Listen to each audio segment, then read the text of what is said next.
Graça e paz de Jesus ao seu coração. Amém?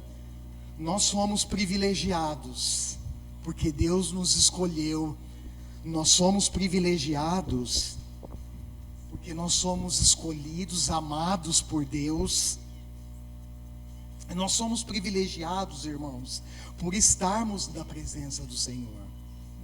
Não tem nada mais importante, não tem nada mais significativo para um homem, para uma mulher, para a raça humana, do que estar diante do seu Criador. E nós, a sua igreja, nós temos o privilégio de nos reunirmos no domingo à noite para celebrarmos esse Deus, para celebrarmos a sua presença e na sua presença. E por isso é um privilégio estarmos aqui. Eu quero convidar vocês, esse é o tema da nossa mensagem, da nossa reflexão. Aliás, reflexão que teve início no domingo passado. Eu estou entendendo, lembra? Eu falei para vocês que eu fiquei uma semana orando, tentando entender o que o Espírito Santo queria falar com a igreja a partir do tema que ele foi ministrando no meu coração. A partir dessa semana, eu comecei a perceber que o Espírito Santo está me dirigindo a uma série de mensagens sobre esse tema. E nós, irmãos, eu confesso para vocês, eu falei semana passada que foi um dos temas mais difíceis que o Espírito Santo já colocou no meu coração para pregar. Na realidade, pregar a palavra de Deus não é fácil, é um exercício árduo, um exercício que envolve principalmente total dependência do Senhor. E é isso que eu tenho buscado no longo da minha caminhada, ao longo da minha jornada pastoral, da vocação que o Senhor me deu. E esse tema, ele é muito profundo. Eu estou começando a perceber, nessas 2 semanas, orando, buscando, lembrando, pensando, estudando o tema, que na realidade, o que o Espírito Santo quer, a intenção dele, é nos conduzir nessa direção. E se Deus me permitir, na próxima semana eu quero tratar mais algumas coisas a respeito disso, mas eu reforço para vocês, irmãos, é muito importante. Talvez do que eu fale aqui no domingo, vocês retenham aí cerca de 30%, 40%. Se reter do que eu vou falar aqui. Então é muito importante você anotar. Eu sei que às vezes a gente não tem esse hábito, mas é muito importante, anote esses textos, anote o tema, estude durante a semana. Aquilo que eu vou falar para vocês aqui é uma pequena porção do oceano, da profundidade que nós podemos encontrar na palavra de Deus. Mas isso, irmãos, depende do seu interesse, depende do seu esforço, depende de investimento de tempo. Ao invés de ficar, por exemplo, horas na rede social, nós ficássemos horas debruçados na palavra de Deus. Quanta riqueza, quanta profundidade. Então preste atenção, esteja ligado naquilo que o Espírito Santo quer falar com você e na direção que Ele tem trazido para nós nesses dias. Abra sua Bíblia comigo, lá no livro de Deuteronômio, capítulo 29. Inclusive para as pessoas que estão participando do estudo bíblico na quarta-feira, vão se lembrar um pouco desse texto, porque nós trabalhamos uma introdução básica desse texto aqui na quarta-feira. Nós fizemos menção e algumas abordagens, alguns pontos desse texto. Na realidade, eu vou resumir a leitura dos versículos 1 ao 13. Na realidade, nós teríamos que ler todo o capítulo 29, todo o contexto para a gente elaborar um entendimento mais profundo desse tema. Então eu vou fazer um resumo da leitura por causa do tempo, mas você depois leia o capítulo 27, 28, 29, 30, enfim, leia o livro de Deuteronômio inteiro, se for possível. Deuteronômio 29, 1 ao 13, na NVI está registrado assim: são esses os termos da aliança que o Senhor ordenou que Moisés fizesse com os israelitas em Moabe, além da aliança que tinha feito com eles no Monte Sinai, no Monte Horebe. Moisés convocou todos os israelitas e lhes disse: os seus olhos viram tudo o que o Senhor fez no Egito ao faraó, a todos os seus oficiais e a toda a sua terra. Com os seus próprios olhos vocês viram aquelas grandes provas, aqueles sinais e grandes maravilhas. Mas até hoje o Senhor não lhes deu mente que entenda, olhos que vejam e ouvidos que ouçam. Durante os 40 anos em que os conduzi pelo deserto, disse ele, nem as suas roupas, nem as sandálias dos seus pés se gastaram. Vocês não comeram pão, nem beberam vinho, nem qualquer outra bebida fermentada. Fiz isso para que vocês soubessem que eu sou o Senhor, o seu Deus. Quando vocês chegaram a este lugar, Seom, rei de Esbom, e Og, rei de Bazã, atacaram-nos, mas nós os derrotamos. Conquistamos a terra deles e demos por herança as tribos de Ruben, de Gade e a metade da tribo de Manassés. Sigam fielmente os termos dessa aliança, para que vocês prosperem em tudo o que fizerem. Hoje, todos vocês estão na presença do Senhor, o seu Deus, os seus chefes e os homens destacados, os seus líderes e oficiais, e todos os demais homens de Israel, juntamente com seus filhos, mulheres e os estrangeiros que vivem nos seus acampamentos, cortando lenha e carregando água para vocês. Vocês estão aqui presentes para entrar em aliança com o Senhor, o seu Deus, a aliança que Ele está fazendo com vocês hoje, selando-a sob juramento, para hoje confirmá-los como seu povo, para que Ele seja o seu Deus, conforme lhes prometeu e jurou aos seus antepassados, Abraão, Isaque e Jacó. Amém.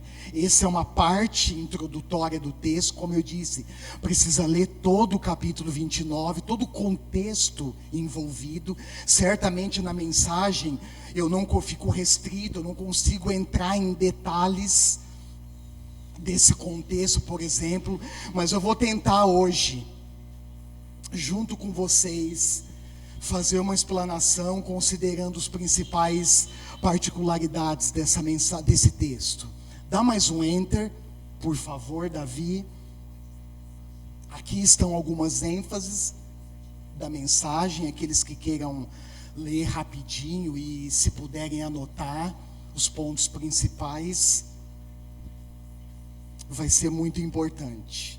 Irmãos, como eu disse, na mensagem anterior, eu comecei a fazer uma abordagem mencionando a importância da família de Jacó, da importância que a família desse homem chamado Jacó teve no desenvolvimento da história dos israelitas, tendo como ponto de partida o chamado e as promessas de Deus para Abraão, Gênesis capítulo 12. Inclusive, dentre os personagens bíblicos mais conhecidos, Abraão foi alvo. Abre aí a sua Bíblia, Gênesis 15, 5. Nós vamos ler esse texto, por gentileza, Gênesis 15, 5. Ele foi alvo de uma das mais incríveis promessas de Deus para um homem. Só que nós não podemos esquecer, irmãos, que as promessas de Deus, elas estão sempre conectadas aos seus propósitos. E isso nos leva, quando nós olhamos para as Escrituras, também lembrar que os propósitos de Deus são desafiadores. Olha para a pessoa que está do seu lado e fala assim para ela: meu irmão, minha irmã, os propósitos de Deus nos desafiam.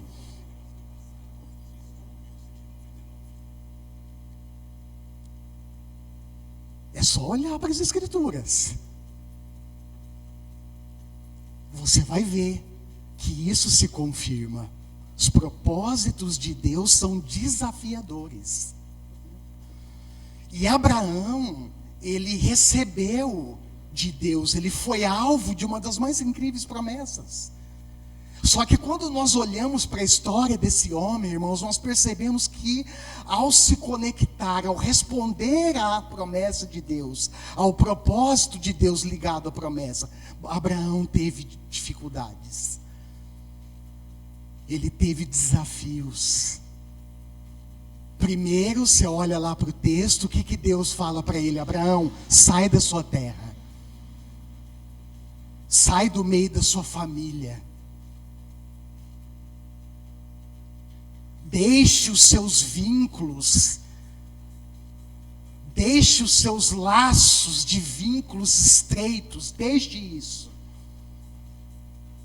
Deixe esse território. Naquele tempo, irmãos, ocupar um território era sinônimo de riqueza, de prosperidade, de bênção de Deus. E vai para uma terra que eu te mostrarei. Que terra? Abraão não tinha noção. Qual a idade desse homem? 75 anos. E você vai ler o relato, a sequência da narrativa. Ele deixa tudo e sai peregrinando pelos desertos da vida, sem ter a mínima noção de onde Deus o conduziria. Então os propósitos de Deus, irmãos, eles nos desafiam. E para nós atendermos os propósitos de Deus, nós precisamos deixar muitas coisas que nós nos apegamos, que são importantes, para trás. E olha só, Gênesis 15, 5.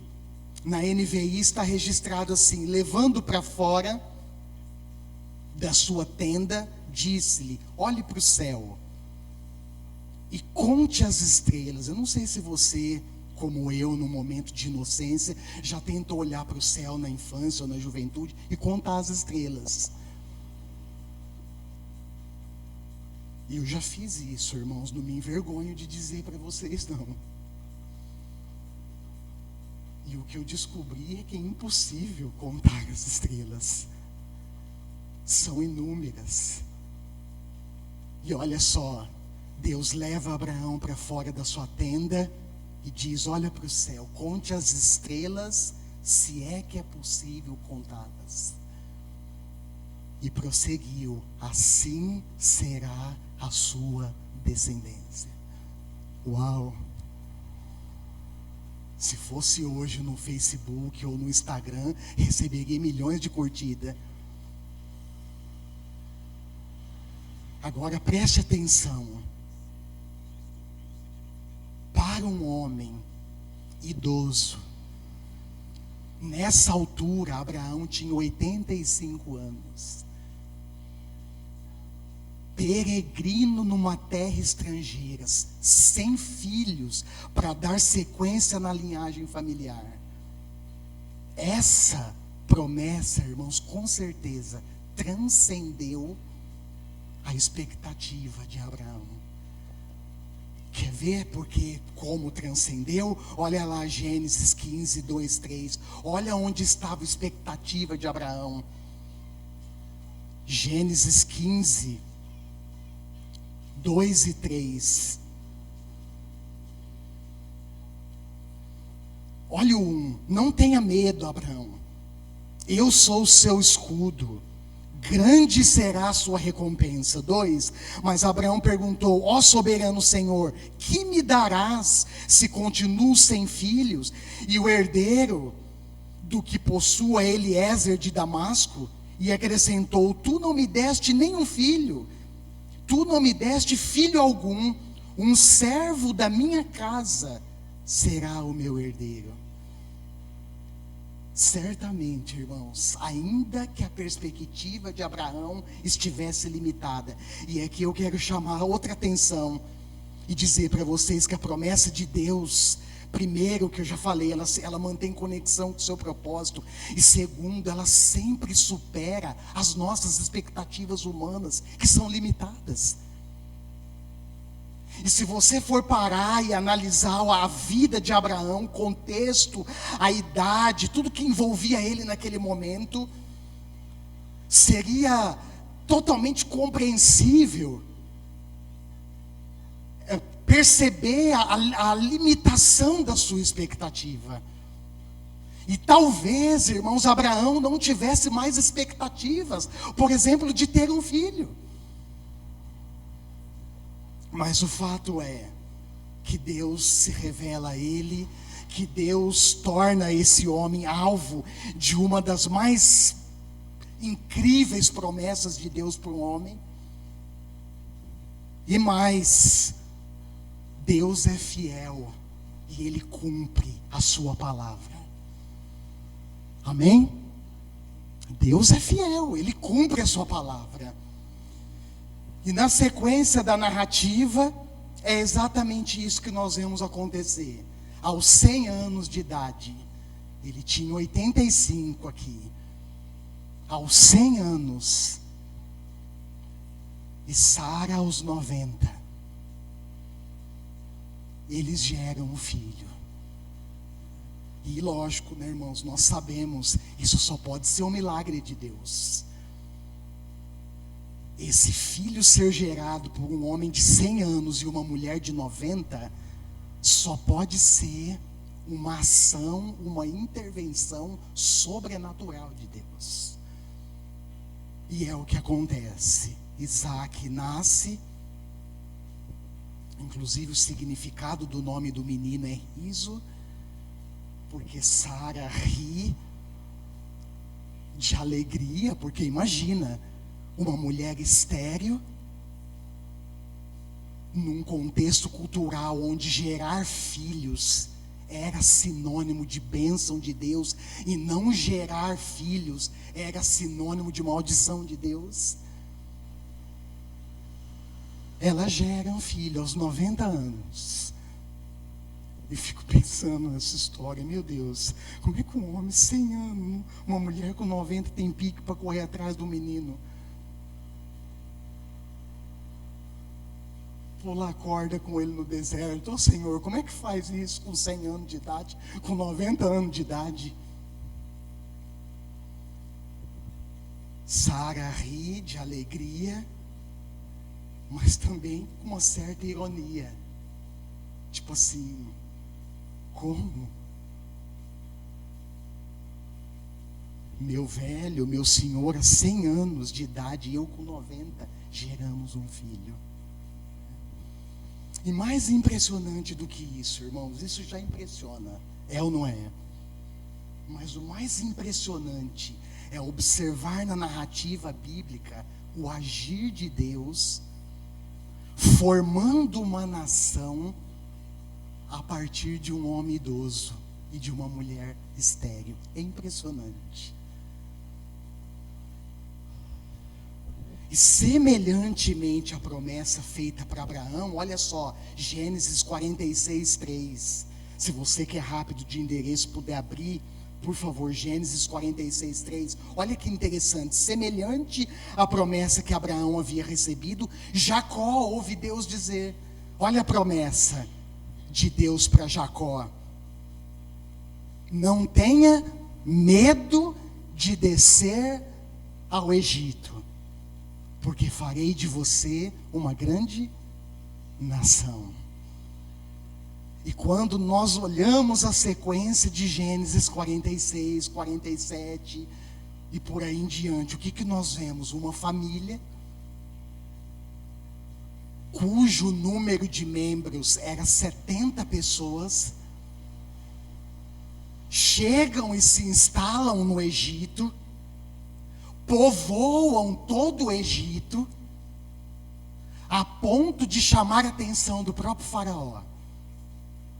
E Faraó diz, olha o comecinho do livro de Êxodo, no capítulo 1. Olha só.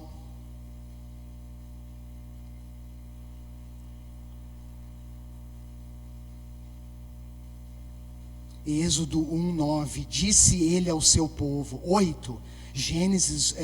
Êxodo 1:8 em diante. Então subiu ao trono do Egito um novo rei que nada sabia sobre José. Disse ele ao seu povo: vejam, o povo israelita é agora numeroso e mais forte do que nós. Temos que agir com astúcia, para que não se tornem ainda mais numerosos. E no caso de guerra, aliem-se aos nossos inimigos, lutem contra nós e fujam do país. Irmãos, 70 pessoas da família de Jacó.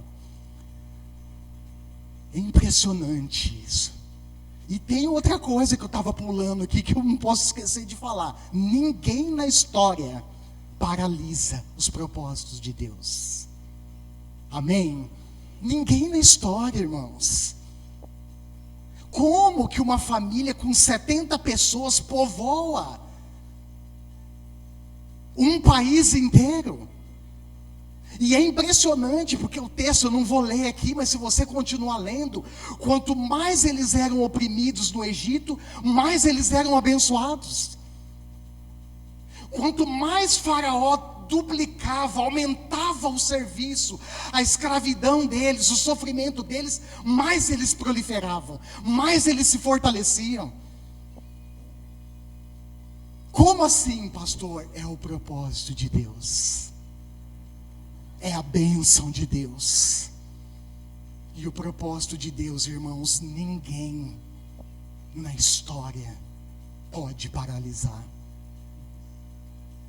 Então está aí algumas ênfases. Também é importante mencionar nesse ponto da mensagem que os israelitas, eles passariam por esse período de transição importante. Grande líder Moisés sairia de cena.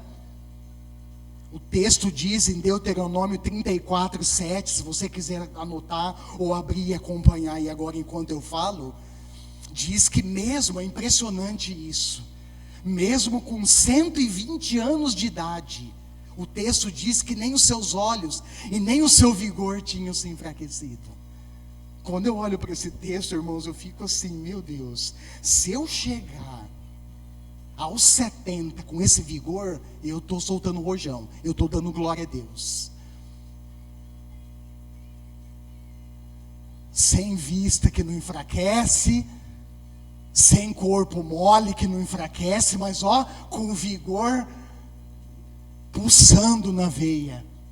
Que coisa impressionante. Mas esse Moisés sairia de cena aos 120 anos de idade, e o seu sucessor Josué assumiria a responsabilidade de liderar aquela geração até Canaã. E eu quero destacar alguns pontos dessa transição. Deuteronômio capítulo 29, versos 18 ao 21. Deuteronômio 31, 7 e 8, Josué 1, 5 ao 9. Se você quiser anotar e acompanhar, fique à vontade. O primeiro ponto que eu destaco dessa transição é a importância de um líder fiel. Nós sabemos, irmãos, quando nós olhamos para a história, principalmente a peregrinação dos 40 anos pelo deserto, nós sabemos que Moisés sofreu na mão do povo. É ou não é? Só que o deserto foi a escola de Deus na vida de Moisés. A Bíblia diz que ele se tornou o homem mais paciente da face da terra. E eu fico pensando, meu Deus, como assim foram as experiências? Lembra, eu falei semana passada, as experiências com Deus, irmãos, as experiências uns com os outros na comunidade, por mais difícil que seja às vezes, por mais agradável que seja em alguns momentos, são as experiências que nos conduzem à humildade, à maturidade, à perseverança e à paciência. E quando nós olhamos para o texto, nós vemos que Moisés sofreu na mão do povo do deserto. O povo reclamou contra ele, o povo murmurou contra ele, o povo blasfemou contra ele, e na realidade, no fundo, eles estavam reclamando contra o próprio Deus. E por que eu destaco esse ponto? Porque, irmãos, é tão importante nós valorizarmos um líder fiel.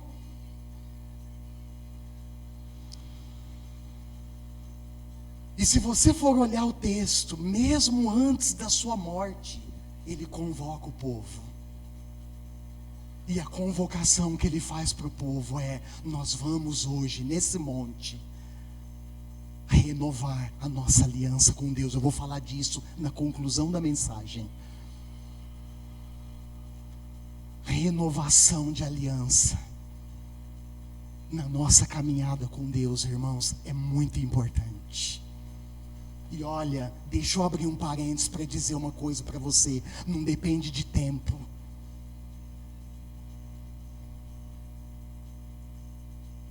Não depende de tempo nem banco de igreja, não é isso, irmãos. Mas o que envolve é o nosso compromisso fiel com Deus e com a sua palavra. E nesse momento Moisés, então, ele convoca o povo, líderes, oficiais, mulheres, crianças, até os estrangeiros que viviam no acampamento com eles, ele convoca todo mundo. E a mensagem dele, os termos da aliança, foi fundamentada em obediência à lei, vou falar disso daqui a pouco, e fidelidade ao Senhor. Sabe o que Deus espera de nós? Obediência e fidelidade. É isso que Deus espera de nós, irmãos.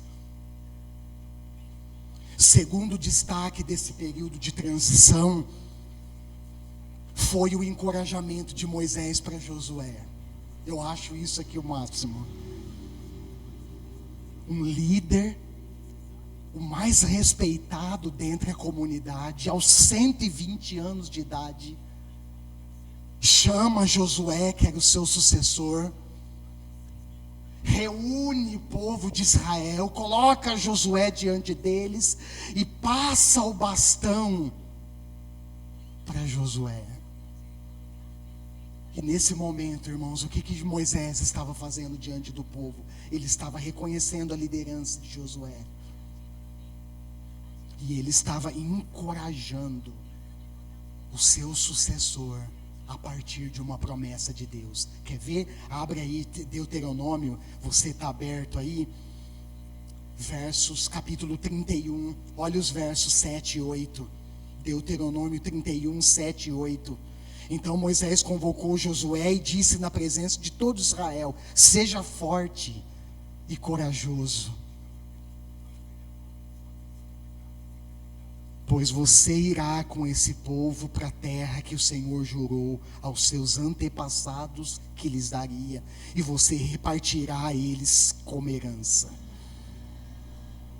Olha que palavra de encorajamento, irmãos, no momento importante de transição na história, no momento importante para Moisés, no momento importante para Josué. Olha o verso 8: o próprio Senhor irá à sua frente e estará com você. Ele nunca o deixará, nunca o abandonará. Não tenha medo e não desanime. E o terceiro destaque desse período de transição é a promessa de Deus para Josué. 1:5, Josué 1:5 ao 9. Certamente, irmãos, os desafios até chegar em Canaã, eles seriam enormes, eles seriam grandes. E nós vemos pelos relatos bíblicos que esses desafios foram muito muito superiores à capacidade de Josué liderar, a capacidade do próprio Moisés liderar e a capacidade do povo de Israel, que mais murmurava do que seguia a lei de Deus, que mais se corrompia diante dos povos vizinhos do que obedecia à lei de Deus. Mas Deus chama Josué, assim como ele fez com Moisés. Que coisa linda!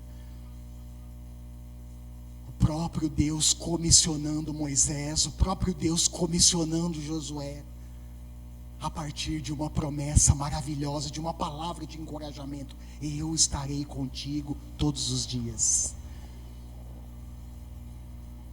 De todas as nações, está lá no texto, depois você olha, de todas as nações que vocês, de todos os povos que vocês encontrarão pela frente, nenhum resistirá a vocês, porque eu estarei com vocês, eu irei à sua frente e os conduzirei até Canaã. Olha que coisa linda, irmãos. Como é importante, ao longo da caminhada, nós não perdermos de vista as promessas de Deus. É ou não é? Sabe que um testemunho pessoal, ao longo da minha caminhada, irmãos, duas coisas têm me fortalecido e me guiado. É a presença do Espírito Santo que me encoraja, dia após dia. Irmãos, vocês não têm noção das lutas que eu passo. Algumas eu ainda compartilho com vocês, mas vocês não têm a mínima noção das batalhas espirituais que eu travo. Quando, pastor? Uma vez na semana? Não, todos os dias. E a outra coisa que tem me guiado, irmãos, que tem me estimulado, me encorajado, são as promessas de Deus.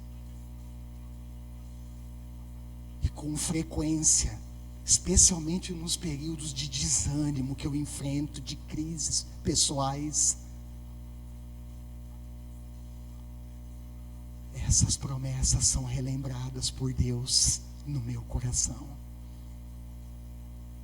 E eu sigo em frente. Como é importante, irmãos, nós caminharmos tendo na nossa mente, na nossa consciência, gravado no nosso coração, as promessas de Deus. E agora, passa mais um slide, por favor. Eu queria abordar um pouquinho alguns pontos da renovação dessa aliança. Se você olhar para o texto, isso. Há no texto de Deuteronômio 29 uma divisão. Parece que Moisés ele faz essa renovação em duas partes. Na primeira parte, olha lá os versos 2 e 3.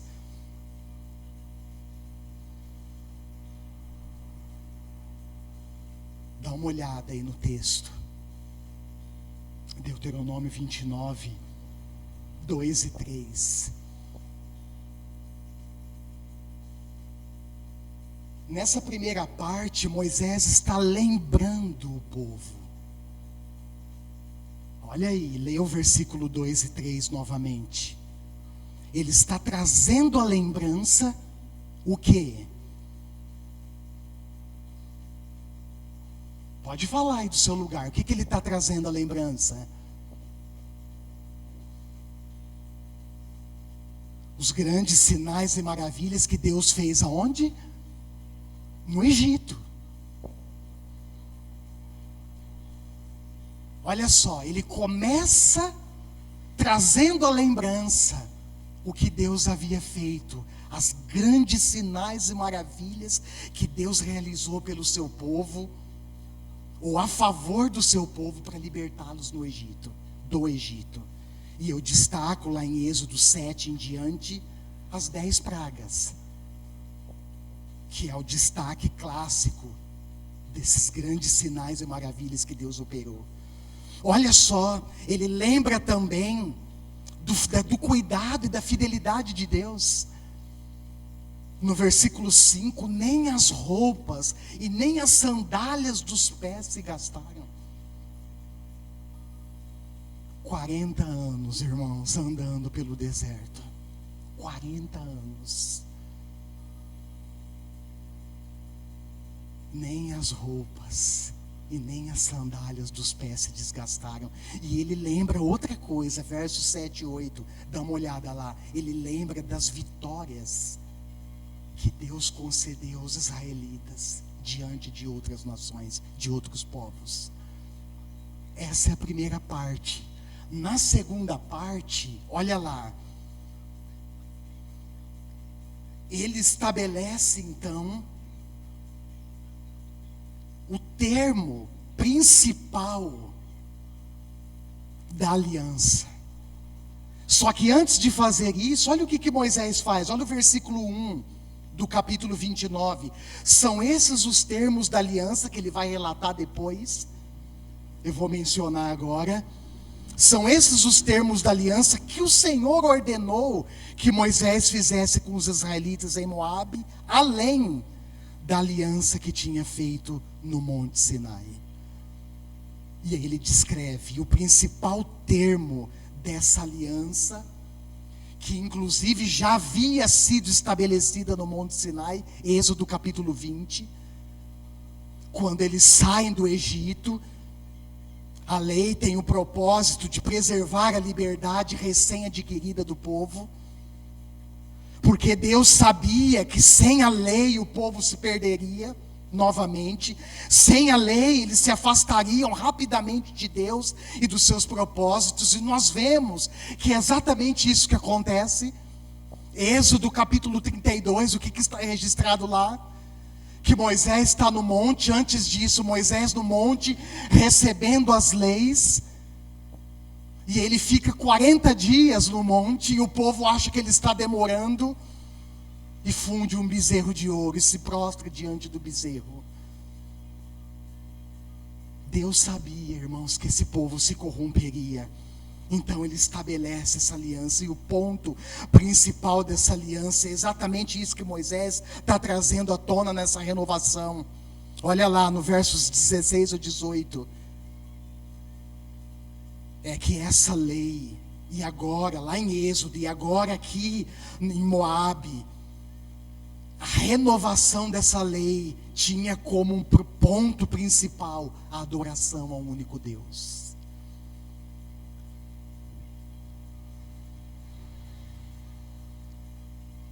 E isso é importante, irmãos, porque nós sabemos que após um longo período de sofrimento, de humilhação, de contato com outros povos, com outras culturas pagãs, que inclusive adoravam deuses pagãos,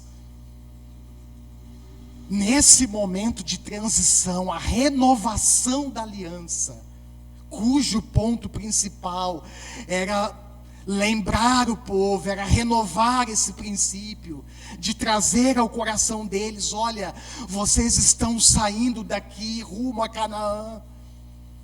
Lá em Canaã vocês encontrarão outros povos. E lembre-se desse termo da aliança: só o Senhor é digno da nossa adoração. Só a Ele nós devemos adorar e prestar culto. É isso que Moisés está trazendo à tona. E ele lembra no texto, se você olhar aí, ele lembra que a idolatria é um veneno amargo e contagioso. E Deus certamente não queria que seu povo se contaminasse, se afastasse dele. E nesse momento ele está então trazendo à tona, nessa renovação, a adoração somente a Ele. E isso naquela cultura, irmãos, era algo muito importante, e continua sendo ainda hoje. Porque os nossos deuses não são feitos de barro, de ouro, de prata ou de coisa semelhante, é ou não é? Mas os nossos deuses podem ser os nossos próprios filhos, por exemplo.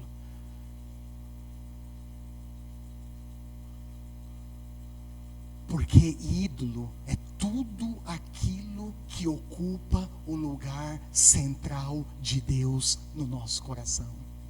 Pode ser um filho, pode ser o trabalho, pode ser a família, pode ser um plano e um projeto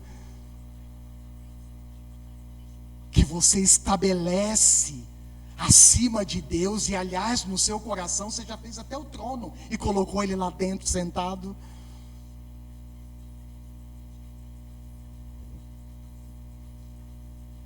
Pode ser o dinheiro, a fama, o poder.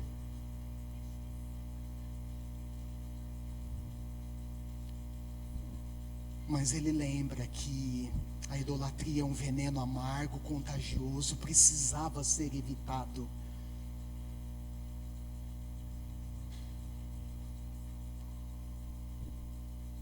E aí nós podemos perguntar: como é que a gente se livra da idolatria, pastor?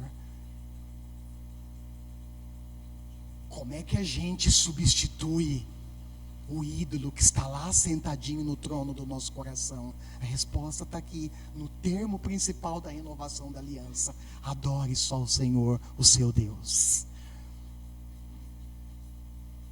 Ande em conformidade com a sua lei.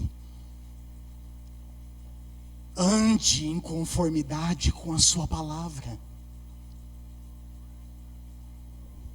E eu quero encerrar. Pode passar o slide, por favor.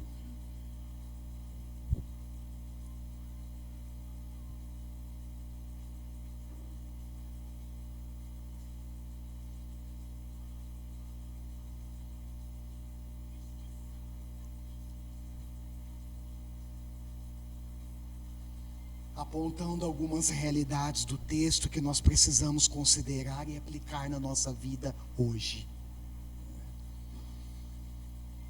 E antes de tocar nesses dois pontos, eu quero lembrá-los que, à luz do Novo Testamento, esse povo da aliança também somos nós. Amém? Acho que vocês não entenderam, irmãos, o que eu falei. Vou repetir. À luz do Novo Testamento, esse povo da aliança com Deus também somos nós.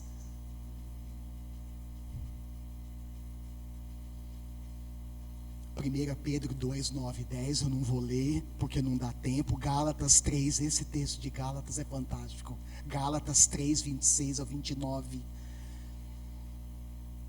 Mas eu já vou para o primeiro ponto.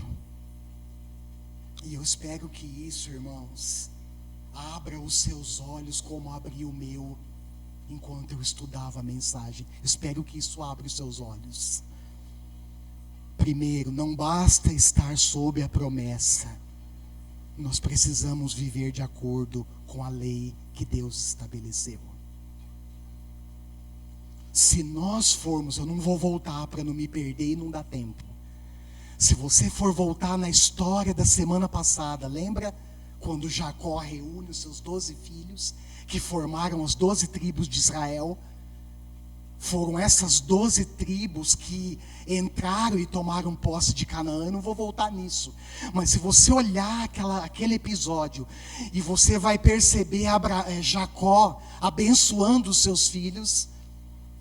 E se você for olhar a sequência da história, nós vamos perceber, irmãos, que pouca coisa mudou a partir daquela bênção.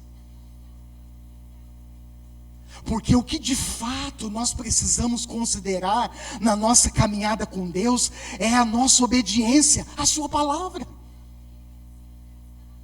Então não basta, é como se nós disséssemos hoje aqui, estufando o peito: pastor, olha, ou nós falássemos para os nossos vizinhos, os nossos amigos: eu sou crente, eu sou evangélico. Não basta isso, irmãos. E certamente nós, o povo da aliança, conforme o Novo Testamento, olha lá e comprova o que a Bíblia diz. Nós estamos sob promessas de Deus, ou não estamos? Nós estamos. Deus tem um propósito estabelecido para nós antes da fundação do mundo, querido. Mas isso não basta ficar apenas na nossa mente. Nós precisamos, irmãos, nos voltarmos para a palavra de Deus em obediência. E esse processo envolve duas coisas fundamentais. Primeiro, conhecimento da lei. O quanto nós conhecemos da palavra de Deus.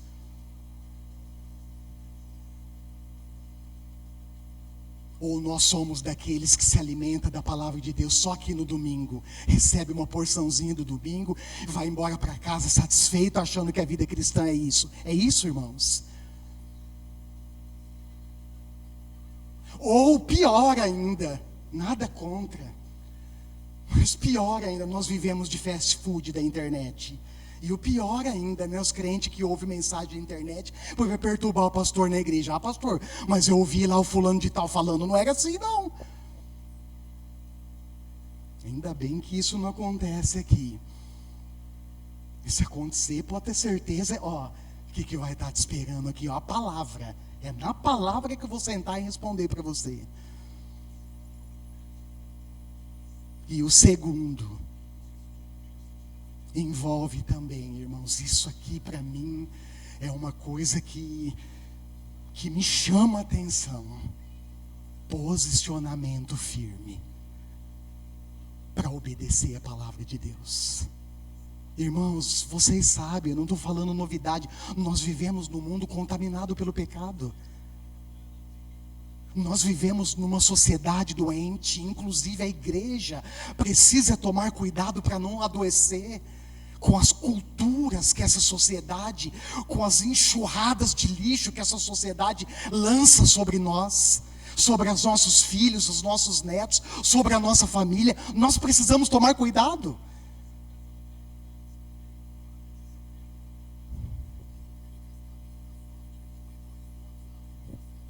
E tudo isso é um desafio para nós. Que desafio é esse, pastor? Eu não estou entendendo. É o desafio de se posicionar diante da palavra de Deus em meio ao pecado. De se posicionar diante da palavra de Deus, diante desse mundo, alicerçado na palavra, diante das mentiras, dos absurdos e dos pecados desse mundo.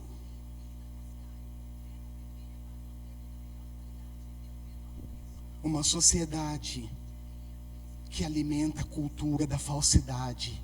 É aquilo, né? O que é mentira está sendo tomado como verdade. O que é verdade está sendo desconsiderado. O que é justo é descartado, mas as injustiças são ressaltadas pelos homens. Esse é o mundo que a gente vive, irmãos. O mundo da promiscuidade. Um mundo que desconsidera, que tenta desconsiderar a todo custo os princípios da família.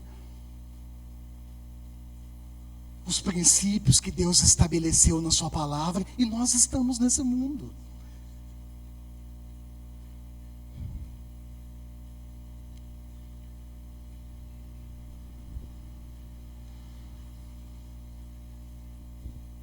E se você for olhar, olha os versos 19 e 20 de Deuteronômio 29, olha o alerta de Moisés sobre a falsa ilusão. Olha lá, versos 19 e 20, falsa ilusão de achar que a gente pode viver com Deus e desfrutar das suas bênçãos sem obedecê-lo.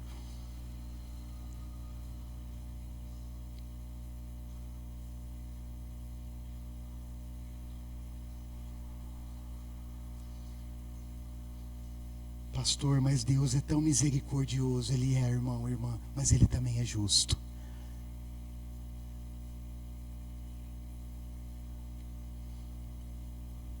E a segunda realidade é que cada geração que surge precisa assumir o compromisso fiel com a palavra de Deus. Nós somos o povo da aliança hoje, irmãos. Isso é muito sério. Isso é muito sério.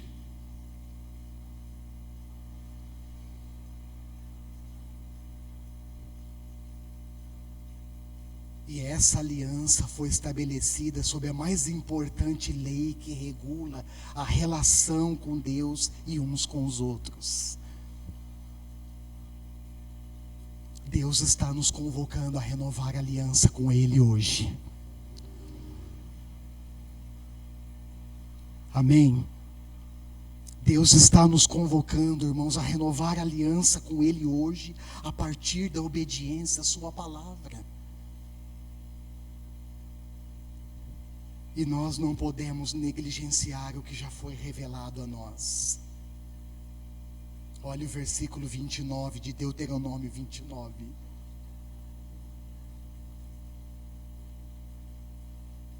O que foi revelado é nossa responsabilidade conhecer, obedecer e ensinar as próximas gerações.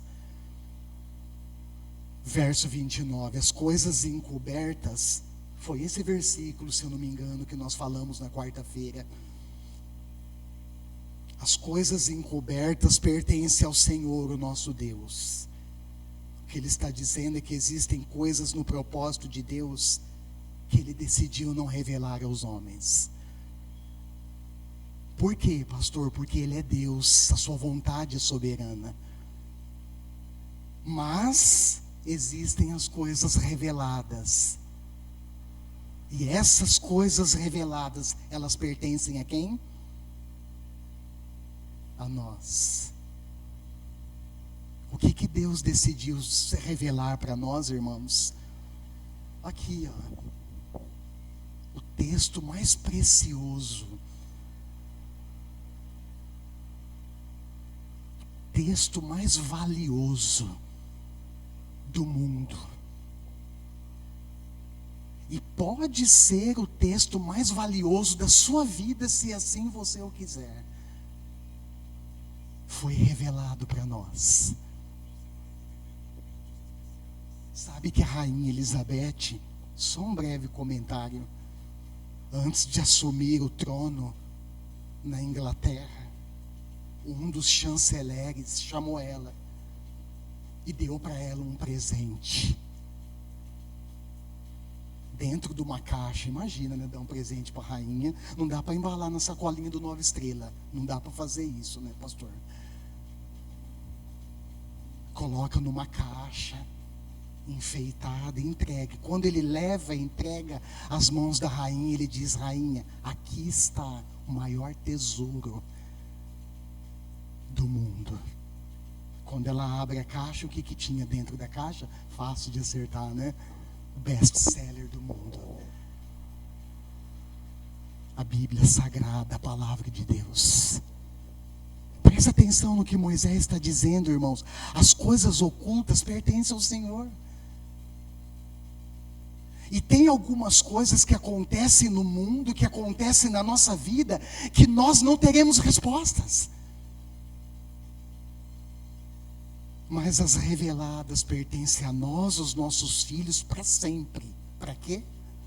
Para que a gente negligencie? Para que a gente descarte? Para que a gente não considere? Não, olha só. Para que nós sigamos todas as palavras dessa lei. Eu quero orar junto com você. Eu quero ter 2 momentos de oração aqui agora. O primeiro é um motivo de oração, é um momento de oração pessoal. Eu quero que você renove a sua aliança com Deus hoje. Se é que você queira fazer isso, consciente à luz da palavra, eu gostaria de propor isso. Renove a sua aliança. Deus está nos convocando, irmãos, a renovar a aliança com Ele. Mas preste atenção, a renovação dessa aliança tem como fundamento a obediência à sua palavra. E certamente isso não envolve 1, 2, 3, 10 princípios ou 10 mandamentos somente. Isso envolve muita coisa. E o segundo momento é uma oração coletiva como igreja. E nesse momento, irmãos, preste atenção. Eu não estou visualizando só essa comunidade aqui em Três Lagoas. Eu estou visualizando o povo de Deus no Brasil e no mundo. Enquanto eu estudava, enquanto eu meditava, uma das coisas na conclusão que o Espírito Santo reforçou no meu coração é esses dois momentos. Primeiro, renove a sua aliança com Deus, de segui-lo, de obedecer a sua palavra fielmente. E olha, eu vou falar uma coisa para você: se tem pontos a acertar na sua vida, acerta, querido, o quanto antes. E o segundo é pensando na igreja de maneira universal. E nesse ponto, uma das coisas que o Espírito Santo ministrou no meu coração é que nós precisamos nos arrepender, irmãos, porque nós temos negligenciado a palavra de Deus. Feche os seus olhos aí onde você está. Eu não vou pedir para o grupo de louvor subir agora, porque eu quero que vocês orem aí no seu lugar também. Quero que você tenha esse momento pessoal.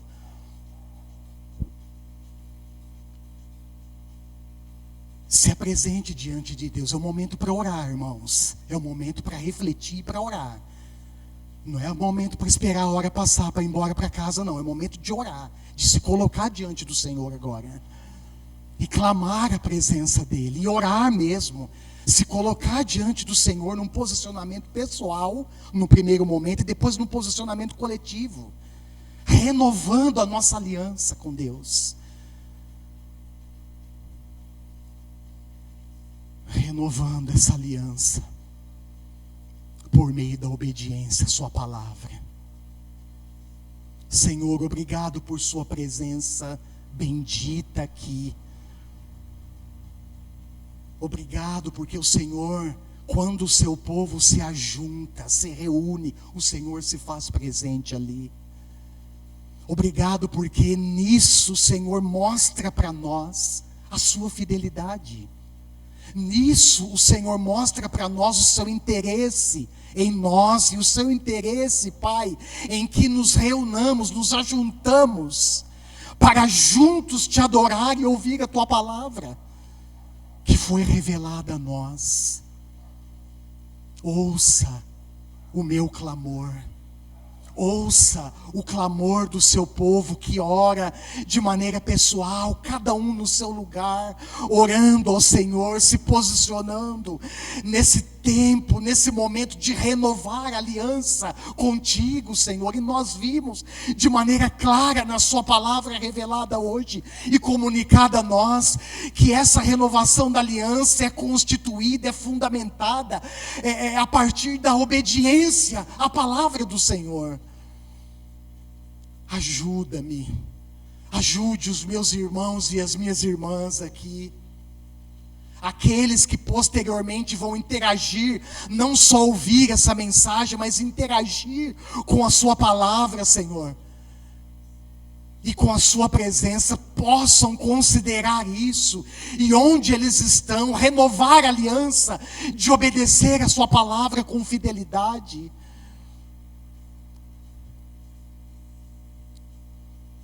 Sejamos uma igreja, sejamos um povo fiel a Ti, que se posiciona em obediência à Sua palavra, frente a tantos desafios que nós temos. E também, Senhor, como igreja, o meu clamor, o nosso clamor é num pedido é num momento de confissão. Primeiramente, confessar e nos arrepender, confissão e arrependimento. Porque muitas vezes nós temos negligenciado a palavra do Senhor. Nós não temos dado devido valor, a devida importância, nós não temos considerado os termos dessa aliança que o Senhor firmou conosco e que nós respondemos um dia. Perdoa-nos por isso, Senhor. Perdoa-nos por isso. Que sejamos um povo consciente e responsável, que valorize a sua palavra, que coloque a sua palavra numa posição de destaque, de prioridade nas nossas vidas, e possamos viver por ela e a partir dela. Em nome de Jesus. Amém e amém. Amém. Agora sim, eu convido a equipe do louvor, antes de tocar, de entoarmos a doxologia, eu quero encerrar o culto com os avisos da semana. Eu sei, irmãos, que esses avisos, eles são publicados